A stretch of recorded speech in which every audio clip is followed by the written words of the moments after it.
बच्चों नीट 2026 के फिजिक्स के सिलेबस को लेके काफी कंफ्यूजन बना हुआ है क्योंकि कई ऐसी चीजें हैं जो एनसीईआरटी में नहीं है, वो आपके कोर्स में है। कुछ ऐसी चीजें हैं जो ना एनसीईआरटी में ना सिलेबस में कहीं है एनटीए ने, फिर भी वहां से क्वेश्चन पूछता है।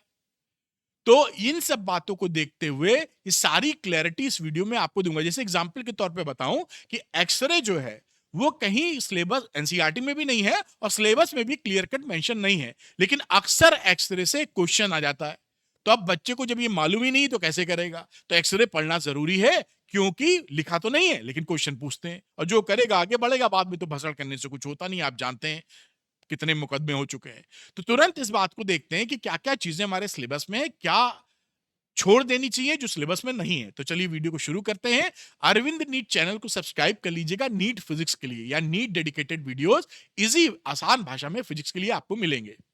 तो मैं सीधे आ जाता हूं पॉइंट पे। क्लास 11th और 12th के टॉपिक्स को मैंने अलग अलग कर दिया है जिससे मैं बेहतर बात आपसे कर सकूं।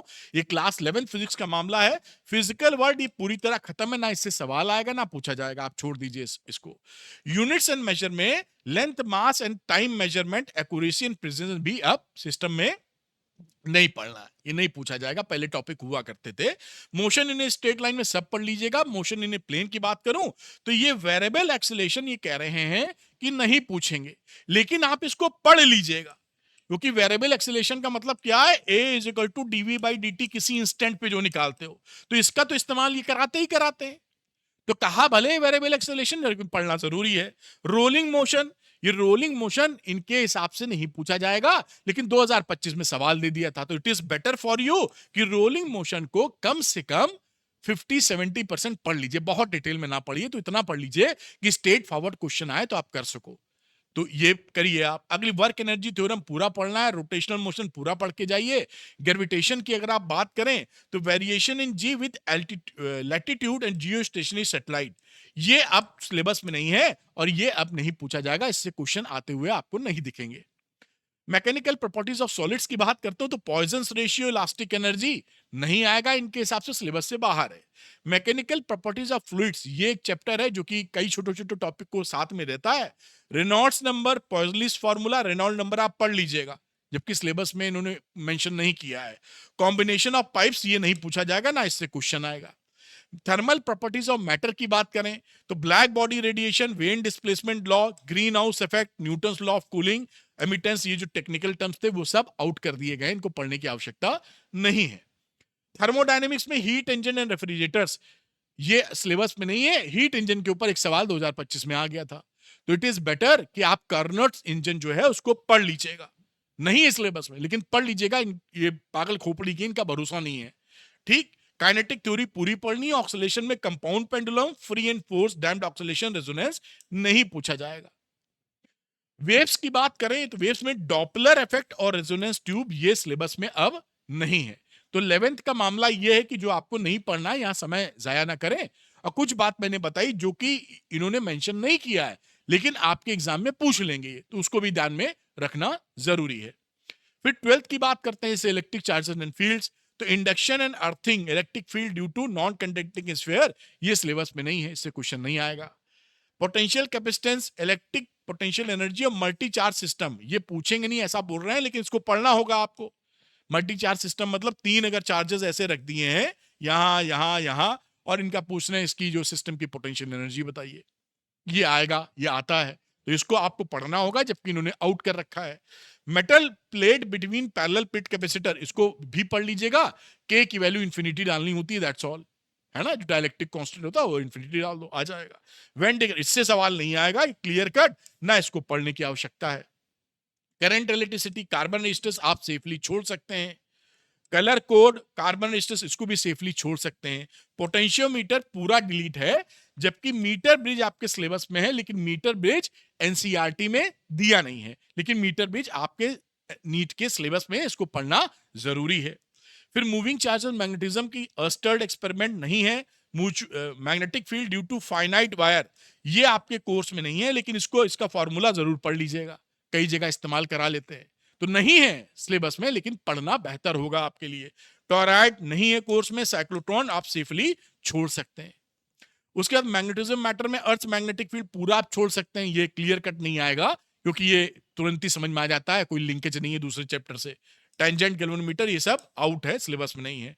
इलेक्ट्रोमैग्नेटिक इंडक्शन की बात करें तो combination of inductors and coupling ये नहीं है सिलेबस में।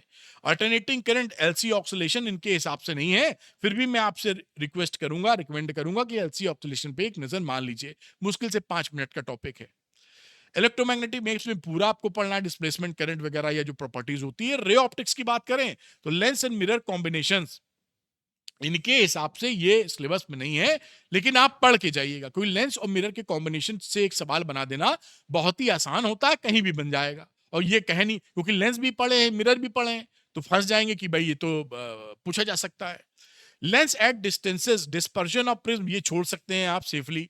रेनबो, ह्यूमन आई ये नहीं आएगा।